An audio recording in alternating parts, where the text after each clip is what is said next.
Estamos de volta aqui com o nosso meio de campo, só uma nota rápida aqui, né? Ainda falando de time de Votuporanga de futebol, dessa vez é o futebol americano. Votuporanga Mohawks perdeu ontem um jogo muito difícil, né? 10-0 para o Araçatuba Touros aqui no estádio Plínio Marinho. Quando a gente fala 10-0, dá a impressão de que é aquele resultado. Só lembrando que o futebol americano, os 10-0 não é tão assim, não. É um placar até realmente assim, digamos, apertado. O Votuporanga Mohawks agora tem poucas chances de classificação para a próxima fase do Campeonato Paulista de Futebol Americano. Você acompanha, Marli, futebol americano?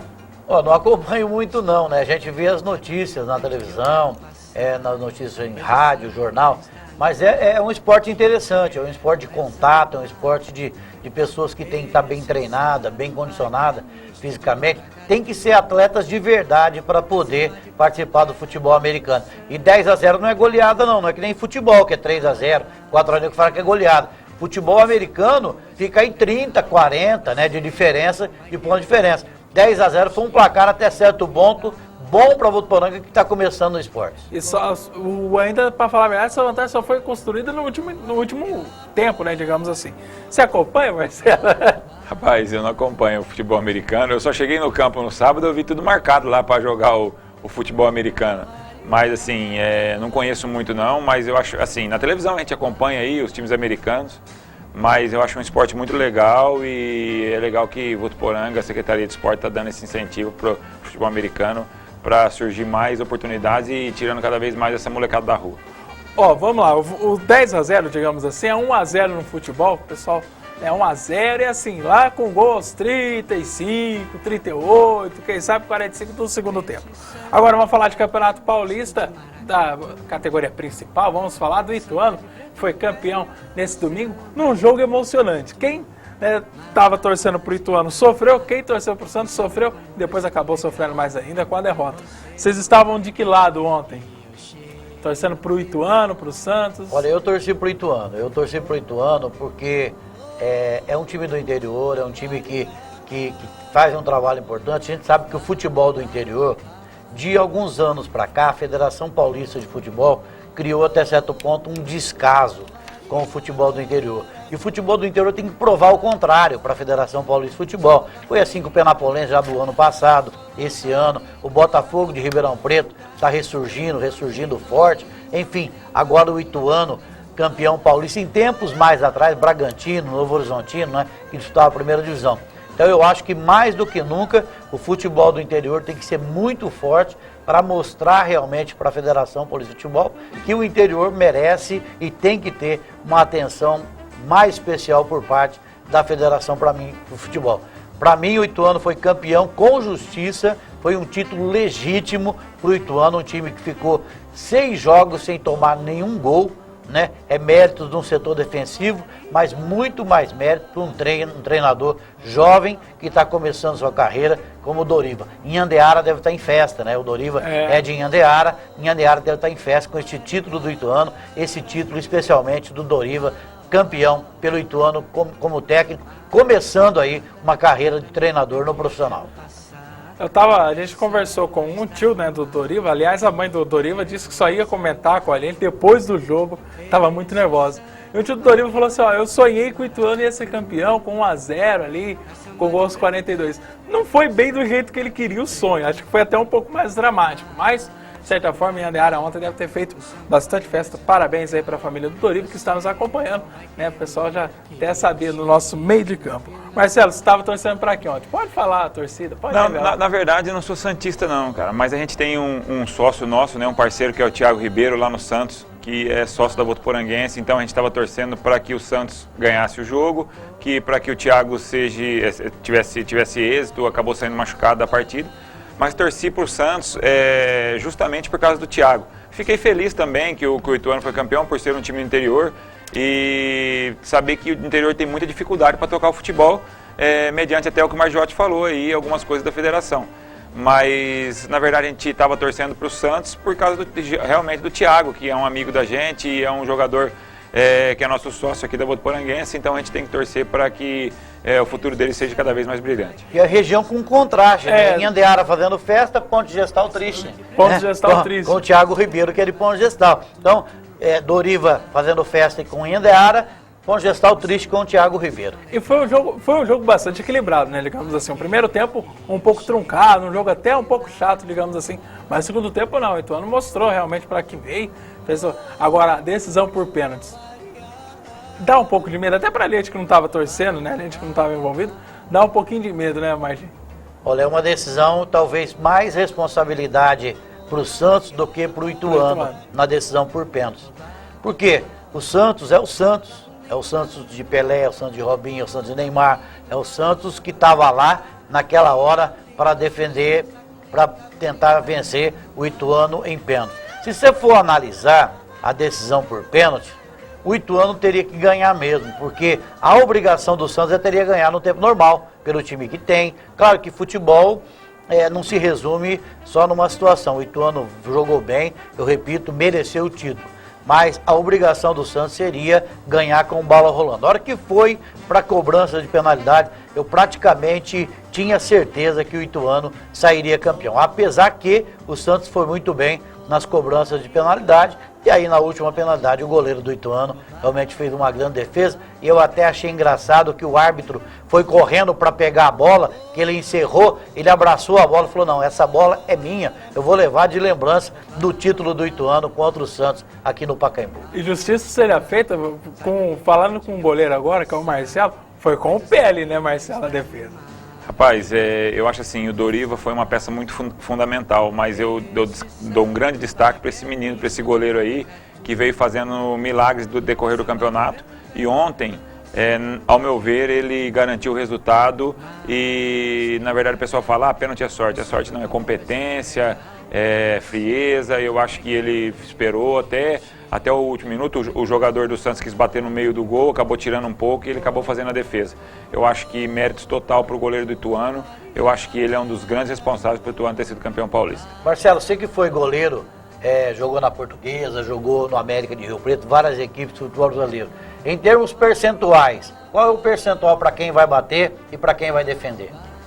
Olha, na verdade, eu acho assim, que quem vai bater, a responsabilidade é muito maior. O goleiro está ali, lógico que está ali para pegar, só que a responsabilidade é muito maior. Eu creio que 80% é do batedor e 20% é do goleiro. E aí o goleiro com competência e experiência consegue fazer o êxito da defesa. A gente joga, até jogou amador, viu? Na hora de bater o pênalti, meu amigo, pode ser o jogador que for. Na hora que vai bater, o gol fica pequeno, viu? O gol diminui. Se o goleiro for grande, assim, tipo do Marcelo, tipo do Aranha, diminui ainda mais. Parece um golzinho de campo. É uma situação complicada, viu, para quem vai bater pênalti, principalmente numa decisão tão responsável, de tanta responsabilidade, igual foi ontem. Claro, a responsabilidade menor era do Ituano e os jogadores praticamente acabaram acertando e vencendo o Santos. A responsabilidade maior do Santos. Mas é complicado, viu, para bater pênalti numa decisão dessa. Eu admiro, eu sou fã de quem realmente tem calma, categoria necessária para bater bem um pênalti. E o detalhe é que assim, foram pênaltis bem batidos, né? Um ou outro ali que acabou. Se não me engano, foi 8-7, né? Então de pênalti. Foram pênaltis muito bem batidos. Até vi se eu não me engano, só o do Rildo, né? Que foi o que errou, mas a bola bateu na trave, né? Então, mostra a frieza ali para. Agora, que deve ser um pouco amedrontador você partir do meio de campo até a marca do pênalti, não deve ser muito fácil, não.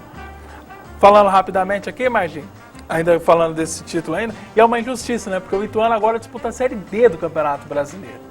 Mostra um pouco de como que é o futebol, né? Um time que é o representante, né? É o campeão do estado de São Paulo, um dos maiores do país, vai disputar a Série D do Brasileiro.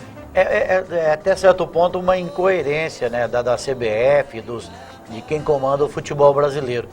Se o time é campeão paulista do maior campeonato regional de todo o Brasil, automaticamente, por mérito, deveria disputar o campeonato brasileiro da Série A.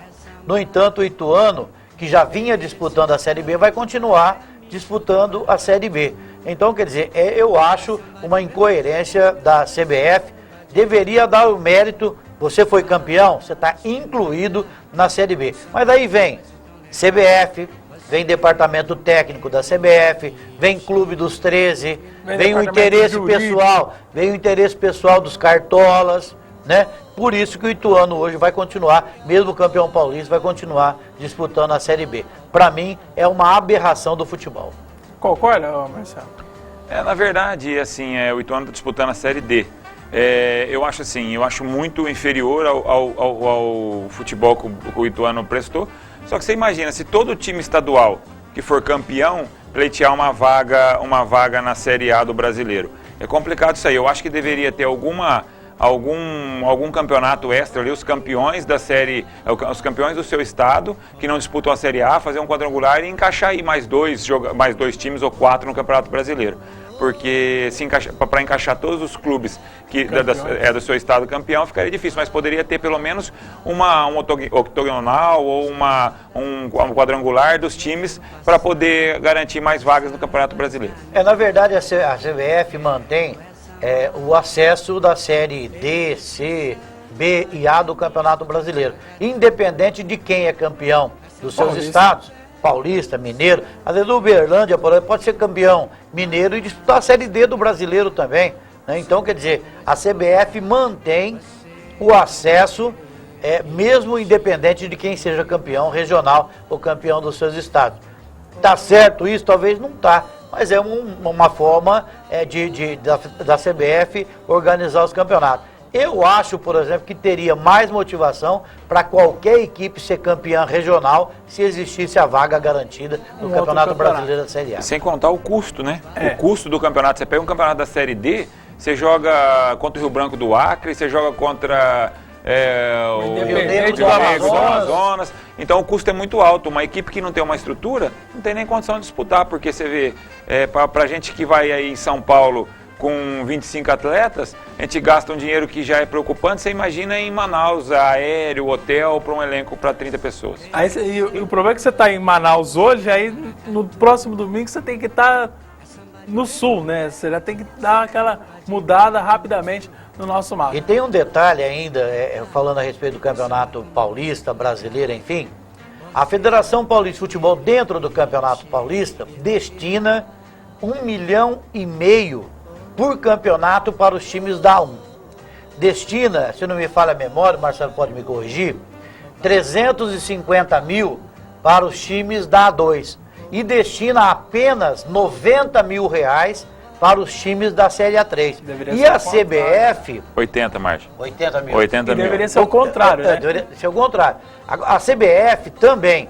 A CBF vende os campeonatos brasileiros para as televisões. Então, os times da primeira divisão, da Série A, do Campeonato Brasileiro, eu não imagino hoje, mas deve receber, um exemplo, 30 milhões por campeonato. O da Série B já recebe 5 milhões, vai lá embaixo. O da Série C recebe 1 milhão e o da Série D... Nem recebe. Nem recebe. Então, o que seria a motivação para esses times? Seria a motivação de ser campeão dos seus estados, poder estar na série melhor do brasileiro e receber uma subvenção que possa manter o time e se manter durante o campeonato. Um almoço recente agora que eu fui com o Juninho na federação, estava almoçando com o Reinaldo, o Marco Polo lá, o nosso prefeito, e uma das brigas da Portuguesa é essa, né? A Portuguesa pegaria 24 milhões e meio para um campeonato brasileiro da Série A, foi rebaixado, vai pegar 3 milhões e 800 na Série B. Então a diferença é muito grande. Com 24 milhões e meio você toca o futebol. Imagina com 3 milhões e meio um time do Porto da Portuguesa. Então todos almejam a A do brasileiro ou a primeira do Paulista, né, a A1 do Paulista, para poder ter recurso para tocar um time, né? Gente, o tempo estourou aqui, a gente poderia render, aliás, até um outro tempo para discussão, né? Daqui uns dias a gente pode até voltar a esse tema para ver como é que é tocar, né, os times, né, de divisões menores, né, com um orçamento menor aí. O tempo nosso está acabando, o pessoal já está pedindo aqui para a gente encerrar, mas gostaria de agradecer ao Marjote por mais essa presença aqui com a gente nesse meio de campo, para falar de Paulistão, para falar de Votuporanguense. Gostaria de agradecer e fica aberto o convite para outras oportunidades, hein, Marginho? Estamos sempre à disposição. Acho que é importante a gente poder debater essa situação, Votuporanguense, Campeonato Paulista, equipes do futebol paulista e brasileiro. Estamos sempre à disposição, para quando for convidado estaremos aqui com certeza. E o Marcelo também, agradecer ao Marcelo, né, no meio dessa agenda hoje tumultuada para lá e para cá, mas gostaria de agradecer a presença do Marcelo e também, ó, o convite está aberto para mais vezes aqui no nosso meio de campo. Eu que agradeço pela oportunidade, é sempre gostoso estar aqui falando de futebol, falando do esporte, a gente que é um apaixonado e sempre que precisar estou às ordens para poder vir aqui debater com pessoas. Hoje aqui do lado do Margiotti a gente teve o semestre inteiro junto e uma pessoa formidável e conhecedor do futebol. Você viu mais o Margiotti esse semestre do que a sua esposa? Com certeza, rapaz. Final de semana. Não, era assim, viajava, chegava lá, tava lá o Margiotti e o Flavião, e aí vai. E a gente teve esse contato o ano todo. E são pessoas brilhantes, Margiotti um profundo conhecedor do futebol, a gente aprende muito com ele. E seria legal, né? Onde é que você vai no final de semana? Ah, vou ali passar o final de semana com o Margiotti, com o Cláudio, enfim, com toda a equipe esportiva, mas isso que é bacana, para quem acompanha o futebol, isso que é bacana. A você de casa, meu muito obrigado pela audiência nesse programa. E aí, se você perdeu algum comentário, algum detalhe desse programa, acessa lá, tvunifev.com.br, lá tem todos os nossos programas. O próximo encontro é na segunda-feira, é feriado, mas a gente estará aqui para falar de futebol, para falar de Campeonato Brasileiro, que começa, né? Aliás, na próxima semana. Obrigado a todos pelo carinho, tenham todos uma ótima semana e um forte abraço.